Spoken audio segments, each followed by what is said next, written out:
Shalom Bapak Ibu Saudaraku yang dikasihi oleh Tuhan kita Yesus Kristus. Kami ucapkan selamat hari Minggu dan salam jumpa kembali di dalam program Khotbah Minggu Sunday Blessing. Bersama saya Billy Elia yang akan menyampaikan khotbah kebenaran firman Tuhan. Dengan harapan kita sekalian orang percaya boleh bertumbuh di dalam iman dan pengharapan dan kasih oleh Yesus Kristus Tuhan yang sudah menebus dan menyelamatkan setiap kita.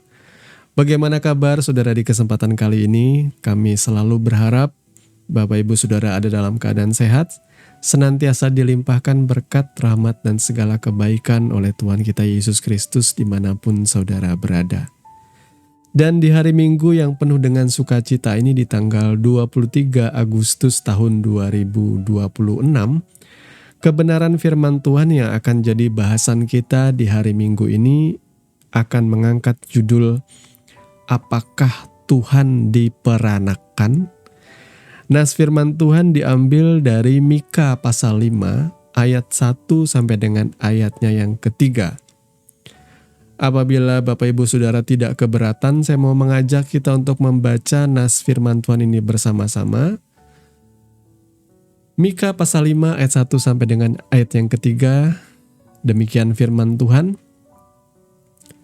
Tetapi engkau, hai Betlehem Efrata, hai yang terkecil di antara kaum-kaum Yehuda, daripadamu akan bangkit bagiku seorang yang akan memerintah Israel, yang permulaannya sudah sejak purbakala, sejak dahulu kala.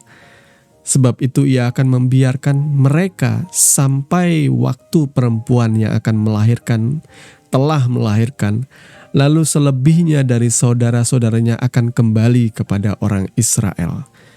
Maka ia akan bertindak dan akan menggembalakan mereka dalam kekuatan Tuhan, dalam kemegahan nama Tuhan Allahnya. Mereka akan tinggal tetap, sebab sekarang ia menjadi besar sampai ke ujung bumi. Amin. Sebelum kita sama-sama merenungkan kebenaran firman Tuhan ini, mari saya mau mengajak kita terlebih dahulu merendahkan hati untuk berdoa. Bapa, di dalam nama Tuhan Yesus, terima kasih untuk hari Minggu yang penuh dengan sukacita ini. Tuhan memberikan kami pengharapan dan segala kebaikan-Mu.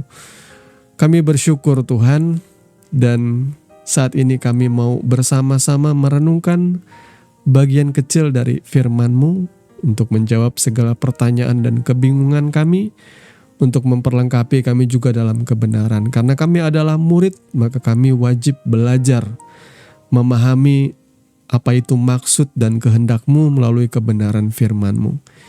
Ini kami siap menyelidiki kitab suci, di dalam nama Tuhan Yesus kami berdoa. Haleluya. Amin. Bapak Ibu Saudaraku yang dikasihi oleh Tuhan kita Yesus Kristus, saya mau berikan disclaimer terlebih dahulu ya, bahwa pembahasan ini seandainya terlalu panjang, maka saya akan bagi menjadi dua bagian ya. Dan kalau kita membahas mengenai apakah Tuhan diperanakan, tentu ini erat kaitannya dengan khotbah-khotbah di sepanjang bulan Desember ya, mengenai kelahiran Yesus Kristus Sang Mesias. Kita akan mulai dengan pertanyaan ini, sebagaimana judul yang ada, apakah Tuhan diperanakan? Pertanyaan yang pertama, kita mulai dari sini. Apakah Alkitab orang Kristen pernah mengatakan Tuhan diperanakan? Maka jawabannya jelas, absolutely no, atau tidak. Tidak ada ayat di dalam Alkitab orang percaya, orang Kristen, baik perjanjian lama maupun perjanjian baru, yang mengatakan Allah beranak secara biologis. Dan juga tidak ada ayat Alkitab yang berkata Allah diperanakan. Nah, sebenarnya kita jangan banyak digocek oleh ayat-ayat yang justru datang dari luar kekristenan ya. Karena sebenarnya yang membuat muncul pertanyaan ini ialah ada nas atau ada ayat dari kitab suci agama lain yang berkata dia tidak beranak dan tidak pula diperanakan. Nah, namun kita nggak mau berhenti sampai di situ dengan berkata tidak ada. Tapi saya pun akan mengencourage saudara, akan mendorong saudara, kalau ayat di dalam Alkitab kekristenan itu tidak ada menulis seperti itu, maka kita pun tidak wajib mengikuti aturan itu. Jadi kalau seandainya ada ayat-ayat dari kitab suci agama lain manapun yang berkata seperti itu, sebagai orang Kristen kita tidak berkewajiban untuk memenuhi tuntutan dari ayat itu, saudaraku ya. Tapi kita nggak mau berhenti sampai di sini. Pertanyaannya sekarang, mengapa Alkitab menyebut Yesus sebagai anak Allah? Kemudian mengapa Alkitab mencatat tentang kelahiran Kristus? Tapi kita harus menggarisbawahi di sini. Yesus disebut anak Allah kalau di dalam bahasa Ibrani, bahasa aslinya, di sini tidak mengacu kepada istilah anak secara biologis, saudaraku ya. Ini supaya kita memahami pemahaman tentang anak Allah itu, jangan lalu saudara berpikir seperti ajaran-ajaran atau legenda-legenda dari Yunani kuno seperti itu ya. Contohnya dewa-dewi Yunani kuno kan terkenal kalau kita nonton film Hercules, termasuk beberapa film-film yang baru tayang seperti Odysseus. Itu kan erat kaitannya ya dengan dewa-dewi, kemudian erat kaitannya dengan legenda-legenda. Ya zaman dulu apa istilahnya? Saya lupa istilah sebutannya itu, saudaraku ya. Lalu dikaitkan bahwa dewa Zeus dulu kan berhubungan dengan manusia ya. Dewa Zeus berhubungan dengan wanita di bumi. Lalu lahirlah demigod atau manusia setengah dewa seperti salah satunya Hercules. Kemudian juga beberapa manusia setengah dewa lainnya ya. Kalau tidak salah itu lupa saya juga tidak mendalami hal ini, saudaraku ya. Beberapa diangkat menjadi film layar lebar dan itu lumayan seru ya. Orang-orang dengan kemampuan setengah dewa atau demigod ya. Nah lalu apakah Yesus demigod? Apakah Yesus ini adalah hasil daripada Allah Bapa yang mendatangi seorang wanita lalu terjadilah yang namanya Bapa kemudian berhubungan intim dengan perempuan manusia ini lalu lahirlah Yesus? Tidak seperti itu, saudaraku ya. Tidak seperti itu kenyataannya. Karena Alkitab tuh mencatat sejarahnya nih seperti ini. Roh Kudus menaungi Maria.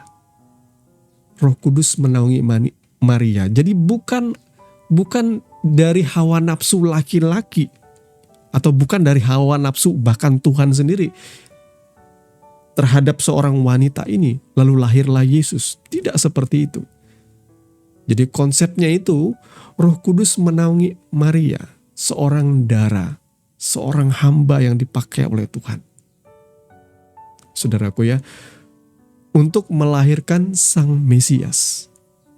Nah, anak-anak ini, istilah anak Allah ini juga tidak mengacu sekali lagi pada hal-hal yang bersifat biologis, saudaraku ya. Contohnya seperti anak-anak Allah, anak-anak manusia di dalam Alkitab, anak-anak terang. Apakah terang itu secara biologis? Bagaimana menjelaskannya ya? Anak-anak gelap. Ini kan istilah ya. Penggunaan kata anak di dalam Alkitab itu tidak selalu berarti bahwa itu secara biologis, saudaraku ya. Karena konsep Son of God ini memang sering dipahami secara biologis oleh orang-orang yang berada di luar kekristenan. Mereka lalu menuduh orang Kristen anaknya Tuhan kok anak dari Bapa dengan manusia. Ya nggak seperti itu konsepnya, saudaraku ya. Kita akan lihat lagi sebelum Yesus lahir di Bethlehem, apa yang dikatakan oleh perjanjian lama tentang dia. Ya, jadi kalau kita bicara soal Yesus Kristus, banyak orang akhirnya bilang begini. Orang-orang yang menggugat kekristenan bilangnya begini. Kalau membahas tentang kekristenan, jangan membahasnya dari perjanjian baru. Harus ada dasar teologis dari perjanjian lama, baru itu sahih, dia katakan baru itu benar. Makanya ayat pembacaan kita kali ini saya ambil dari Mika pasal 5 ayat 1-3, saudaraku ya. Mika ini dengan gamblang sekali menjelaskan, saudaraku ya. Ya, kitab Mika ini menjelaskan dengan gamblang sekali mengenai kedatangan Sang Mesias, saudaraku ya. Mari kita lihat kembali Mika 5 tadi ya. Tetapi engkau, hai Betlehem Efrata. Betlehem Efrata itu adalah tempat di mana Yesus dilahirkan. Jarak antara Mika, kitab Mika ini ditulis sampai dengan Yesus itu rentangnya sudah cukup jauh, saudaraku ya. Rentangnya cukup jauh ya. Jadi ini adalah nubuat dari Nabi mengenai kedatangan Sang Mesias. Mesias itu adalah seorang pembebas yang kalau di dalam pemahaman orang Yahudi dan guru-guru Yahudi itu ialah orang yang punya gelar tidak hanya imam, tapi dia juga raja yang memerintah. Dia adalah yang dijanjikan. Dan orang-orang Yahudi itu tahu sebenarnya ya, mereka masih menanti-nantikan pembebas ini. Bagi yang mereka yang belum percaya kepada Yesus ya. Yang percaya kepada Yesus ya Kristen Mesianik pun ada. Karena murid-murid Yesus juga adalah notabene orang Yahudi. Jadi merekalah yang menyebarluaskan berita tentang Kristus. Mereka menjadi percaya dan kumpulan orang percaya itu kemudian disebut sebagai Kristen. Ini bukan agama tapi sebutan. Karena di Indonesia sebuah keyakinan itu ada payung hukumnya, maka kita disebut sebagai agama Kristen. Tapi saya lebih suka disebut sebagai orang pengikut Kristus atau Kristen. Saudara ya. Nah, saudaraku yang dikasihi oleh Tuhan kita Yesus Kristus, Betlehem Efrata adalah tempat kelahiran Kristus yang terkecil di antara kaum Yehuda. Betul, Yesus dijanjikan dia lahir dari keturunan Yehuda, dari Raja Daud. Akan bangkit bagiku seorang yang akan memerintah Israel. Ini nubuatnya, akan bangkit. Yang permulaannya sudah sejak purbakala, ditegaskan lagi. Ini permulaan bagaimana mungkin ada seorang yang bangkit, yang permulaannya sudah sejak purbakala, dari dulu kala. Sejak dahulu kala, berarti ini bukan manusia, saudaraku. Kalau bangkit seseorang, ya, lahir seseorang yang permulaannya sudah dulu kala, sudah sejak purbakala. Makanya Yesus berkata, sebelum Abraham jadi aku sudah ada. Dan dia pun mau dilempari dengan batu oleh ahli-ahli Taurat dan orang-orang Farisi, pemimpin-pemimpin agama, karena dia mengatakan seperti itu, ego eimi, ya, sebelum Abraham ada, aku sudah ada. Dengan tidak secara langsung orang-orang paham arti ego eimi itu. Dia sedang menyamakan dirinya dengan Allah. Sebelum Abraham jadi, aku sudah ada. Itu dalam bahasa aslinya ego eimi. Itu hanya kata-kata yang bisa diucapkan oleh Tuhan saja, saudaraku. Aku ada. I am who I am. Nah, sebab itu ia akan membiarkan ayat kedua ya. Mereka sampai waktu perempuan yang akan melahirkan telah melahirkan.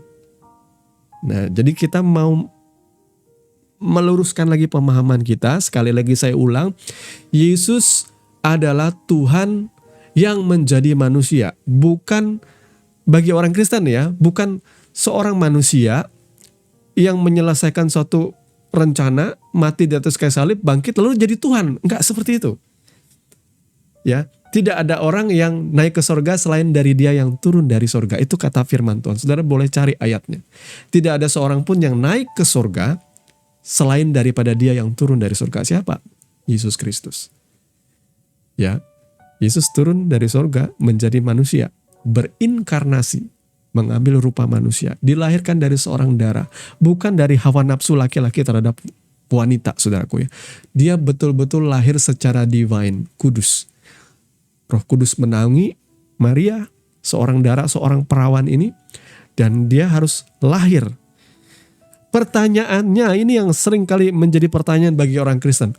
Kenapa Yesus harus lahir menjadi manusia itu kan? Kenapa dia tidak langsung saja jadi manusia dewasa? Kenapa dia harus melewati proses kelahiran layaknya anak manusia? Kenapa Tuhan itu harus menjadi manusia? Sang Firman itu harus menjadi manusia melalui rahim dan dilahirkan dari seorang wanita. Saudaraku ya, kalau saya mau jawabnya secara singkat, jawaban-jawaban ya asumsi, jawaban-jawaban cepat, ya Tuhan berdaulat untuk itu. Dia mau hadir di hadapan Musa di semak-semak duri. Ya, apakah Tuhan itu semak-semak duri yang terbakar? Tapi dia mau pakai itu. Dia mau menyatakan rupanya di dalam semak atau rumput yang terbakar itu. Ketika ia berbicara kepada Musa di dalam perjanjian lama. Dalam kitab Kejadian ya. Dan kalau Tuhan ingin lahir menjadi anak manusia, lah siapa saudara yang mau menggugat dia? Karena tidak ada ayat di dalam Alkitab orang Kristen yang melarang juga Tuhan lahir menjadi anak manusia. Saudaraku ya. Tapi dia bukanlah manusia yang dituhankan. Saya tidak ingin kita kembali ngotot bahwa Yesus adalah manusia yang dituhankan orang Kristen. Tidak. Sebaliknya Yesus adalah Tuhan yang menjadi manusia. Tapi kalau jawaban cepat ini tidak akan ada maknanya. Maknanya itu ialah Yesus harus menjadi manusia. Karena satu alasan ini. Seluruh umat manusia di dunia ini menderita oleh karena dosa. Akibat siapa? Akibat ketidaktaatan satu orang yang bernama Adam.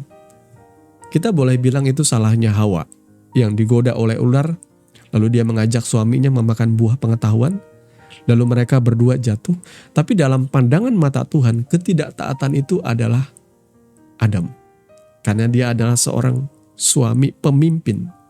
Kepada dialah Tuhan memberitahu bahwa semua buah di dalam taman ini boleh kamu makan, tetapi mengenai buah dari pohon pengetahuan tidak boleh sekali-kali kamu memakan buahnya. Karena pada hari kamu memakan buahnya itu kamu pasti mati. Mereka memakan buah itu karena ketidaktaatan. Adam kan maksud saya harus taat. Karena semua banyak hal Tuhan sediakan. Kenapa dia masih mengingini hal yang Tuhan larang? Ya. Tidak ada ketaatan sejati tanpa kebebasan untuk tidak taat. Saudara bukan robot. Tuhan memberikan kita pilihan bebas. Apakah saudara mau taat kepada Tuhan atau tidak, itu ada kebebasannya. Tidak, Tuhan tidak pernah mengatur. Tapi kalau kita bisa memilih yang benar, maka itu benar adanya, saudaraku ya. Jadi karena kesalahan satu orang, Adam ini dicatat di dalam perjanjian baru itu ya, karena ketidaktaatan satu orang ini, maka seluruh dunia ini menderita oleh karena dosa. Itu sebabnya Kristus pun haruslah seorang manusia yang menyatakan ketaatannya. Dan setiap orang yang percaya pada akhirnya kepada Yesus, mereka akan dibawa masuk ke dalam yang namanya hidup yang kekal. Karena ketidaktaatan satu orang, maka Adam membawa seluruh umat manusia masuk ke dalam dosa. Dan karena ketaatan satu orang, yakni Kristus, sampai mati di atas kayu salib, maka dia akan membawa setiap orang yang percaya kepadanya, yang mengaku dengan mulut dan dengan lidah, dengan hatinya, bahwa Yesus adalah Tuhan dan Juru Selamat yang sudah menebus kita, maka saudara pun akan dibawa ke dalam kehidupan yang kekal. Jadi konsepnya di dalam Roma 5 ya. Roma pasal 5 itu mengajarkan kita bahwa Adam membawa kita dalam ketidaktaatan, masuk ke dalam dosa, dan akhirnya maut. Sementara Kristus, dia hidup dalam ketaatan mendatangkan pembenaran mendatangkan kehidupan. Ya, saudaraku ya. Yesus itu harus benar-benar menjadi manusia. Makanya secara divine, secara kodrat ilahi dia adalah Tuhan, tetapi dia betul-betul 100% manusia. Dia mengenakan rupa manusia. Makanya dia dilahirkan tidak bisa, tidak cheat. Jadi tidak dilahirkan langsung gede, langsung dia melewati fase-fase.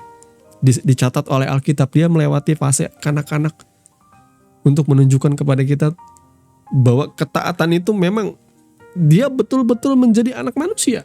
100% manusia. Makanya Yesus itu bukan malaikat, dia bukan sekedar roh, dia juga bukan manusia yang dirasuki oleh roh Allah, tapi betul-betul firman yang menjadi manusia, saudaraku ya. Dia betul-betul firman yang menjadi manusia. Itu alasan. Yesus harus menyelesaikan misi penyelamatannya datang ke dunia ini.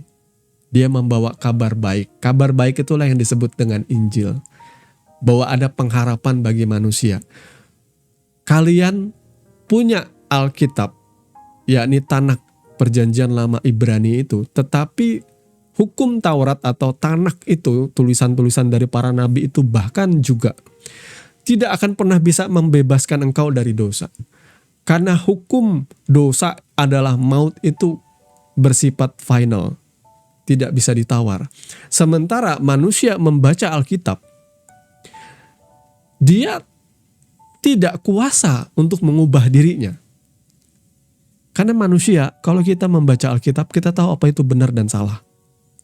Tapi kita tidak bisa menyangkal diri kita, betul? Bahwa dosa itu begitu menggerogoti kita dari dalam. Maka berapa banyak sepanjang masa rohaniwan yang mengajarkan Alkitab, yang mengajarkan tentang berkhotbah tentang kesucian. Tapi ternyata dia kedapatan melakukan pelecehan seksual, memperkosa wanita-wanita muda.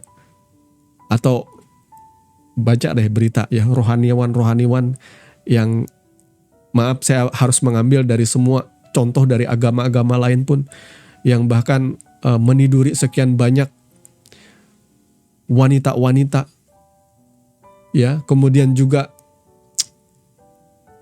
melakukan pelecehan seksual yang tidak sewajarnya. Ada yang juga melakukan hal-hal yang sumbang laki-laki terhadap laki-laki. Padahal mereka menunjukkan bahwa diri mereka adalah terlihatnya tuh teladan, orang suci, orang baik. Saudaraku, natur kita ini adalah daging, dan dosa ini melekat pada daging kita. Setiap manusia yang lahir dari dunia ini, di dalam dunia ini, ke dalam dunia ini maksud saya, semua itu membawa tabiat dosa. Hanya karena kita waktu kecil belum mengerti, tapi semakin kita dewasa, semakin kita, betul nggak, punya hawa nafsu yang jahat. Kita bisa berdusta tanpa diajari. Kita bisa punya hawa nafsu dengan laki-laki atau dengan wanita. Bahkan ketika kita sudah menikah, kita pun tetap memiliki hawa nafsu dengan wanita lain atau laki-laki lain.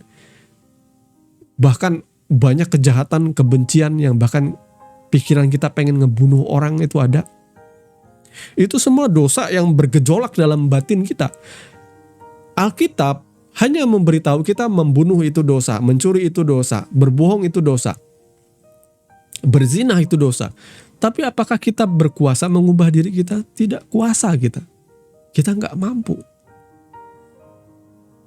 Saudaraku ya, makanya Rasul Paulus menulis hukum Taurat itu membuat kita ngerti dosa, tapi tidak mampu membuat kita menolak dosa itu.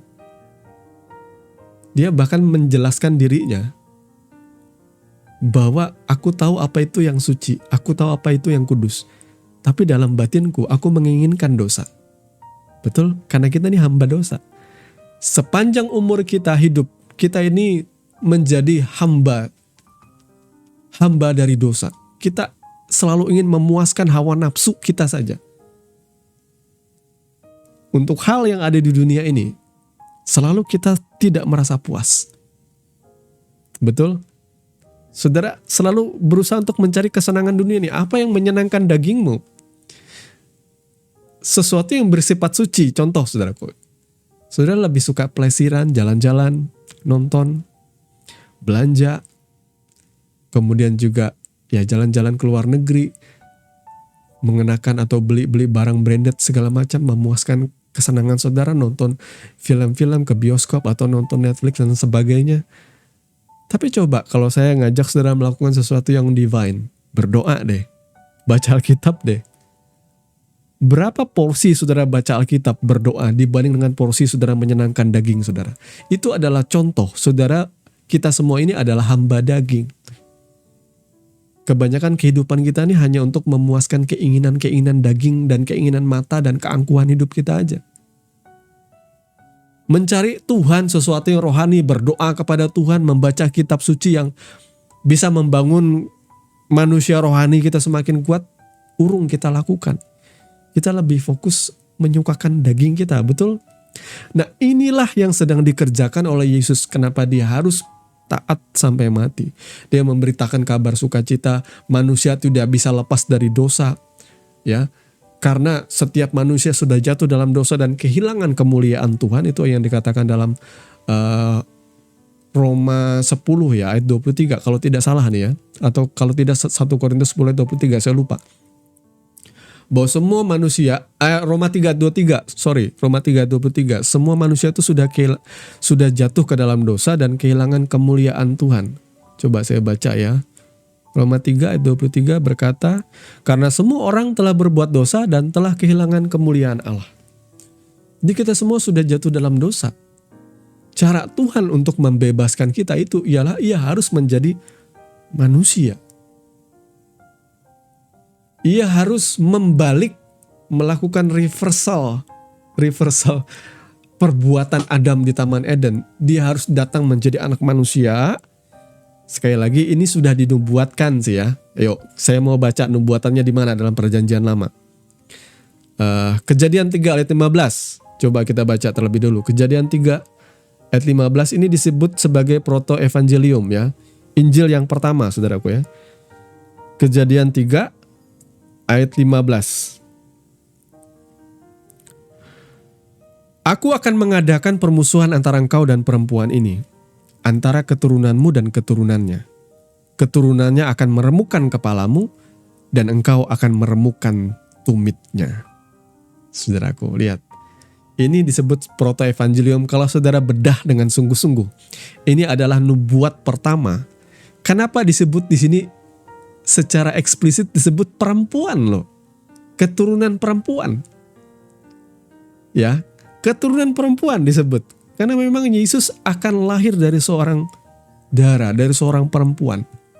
Keturunannya akan meremukkan kepalamu. Ini ketika Tuhan bicara kepada manusia dan ular, saudaraku ya. Ular ini adalah lambang dari ketika di Taman Eden itu detailnya ular. Tapi kalau saudara lihat di dalam Wahyu ya, dia tidak lagi ular, tapi dia berubah sebutannya menjadi naga. Dia sudah dewasa, sudah tua. Ya, dulu dia licik. Jadi Yesus menghancurkan kepala ular itu ketika dia mati di atas kayu salib. Dia mematahkan kutuk dosa itu. Nubuatnya tuh banyak. Salib itu kan kalau di dalam Musa ya, di dalam gambaran Musa itu ialah ular tembaga yang diangkat tinggi. Ada ular tembaga itu ya. Kemudian diangkat tinggi-tinggi supaya orang yang memandang kepada ular itu dari jauh sekalipun. Mereka yang dipagut oleh ular beracun ya. Ular beludak atau ular tedung pada waktu pemberontakan itu. Siapapun yang memandang kepada ular tembaga itu dan percaya, mereka pasti akan sembuh. Ini gambaran dari Kristus. Makanya di dalam Yohanes disebutkan juga anak manusia harus ditinggikan supaya setiap orang yang percaya tidak binasa melainkan beroleh hidup yang kekal. Itu ada di dalam Yohanes pembicaraan Yesus dengan Nikodemus. Saudara boleh cari ayatnya. Di sana Yesus menjelaskan ya tentang sebagaimana Musa meninggikan ular di padang gurun, demikianlah anak manusia harus ditinggikan. Bagaimana Yesus ditinggikan? Ketika ia mati di atas kayu salib. Dia ditinggikan. Dan sampai hari ini siapapun yang memandang dan percaya bahwa Yesus sudah mati bagiku, bagi dosa-dosaku, maka saudara pasti diselamatkan. Itu janji firman Tuhan, saudara ya. Nah, Bapak Ibu Saudaraku yang dikasih oleh Tuhan kita Yesus Kristus, kayaknya untuk saat ini kita akan sampai di sini saja pembahasan kita ya.